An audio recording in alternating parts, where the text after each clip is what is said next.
Okay, now number 11 here, when I give this one, this is the one I think in one sense it bothers me personally the most. And when I did the talk at Calvary Chapel East Anaheim on January 1st, I said, don't shoot the messenger here. You're not going to like the next thing I say. But this is what the Bible predicts in 1 Timothy 4:3. The Spirit expressly says in the latter times, some will depart from the faith, giving heed to deceiving spirits and doctrines of demons. What's one of the doctrines of demons, Tom? Forbidding to marry.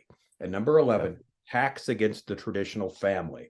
Now, there's a story here. I quote from the Federalist from November 29th, 2022, by a woman named Stella Morabito. And she talks, and here's the headline. If marriage can mean anything, it will soon mean nothing. Just want to read a little bit to you. The Respect for Marriage Act lets the government establish a permanent presence in your personal life while redefining your relationships. No matter how you define marriage, there is zero respect for it in the so-called Respect for Marriage Act.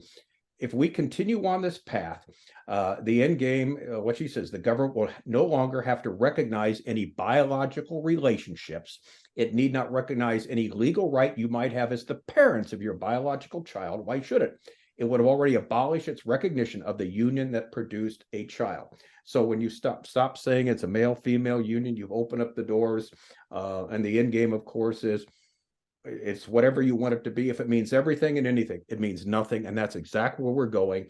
And the idea is that's Marxism. The kids belong to the state. They're not your children. So your biological kids, I'm sorry, they don't belong to you anymore. You can't. And that's where we're going with all this. And so, again, how in the world do the biblical authors know that at the time of the end, they'd say, well, forbid marriage?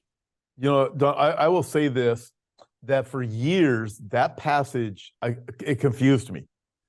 Between the two things that are mentioned there, not the doctrines of demons, departing from the faith. And I've also looked at 1 Timothy chapter 4 as Paul writing to things that would be taught to the church. And churches are believing these things. And these are doctrines of demons. But I was so puzzled, forbidding to marry, commanding that you abstain from foods that are fit, that are designed for human consumption, to be received with thanks to God because he created them. And I used to think, what is this? Yeah. And now we see both of these things. And Paul is very clear in that passage. He says, in the latter times. Mm-hmm. So we can take that and go, okay, we can place where we are. And that is the Disrespect of Marriage Act is what it is. Yeah. But we're watching these things. We're watching them in real time play out, these two things right here.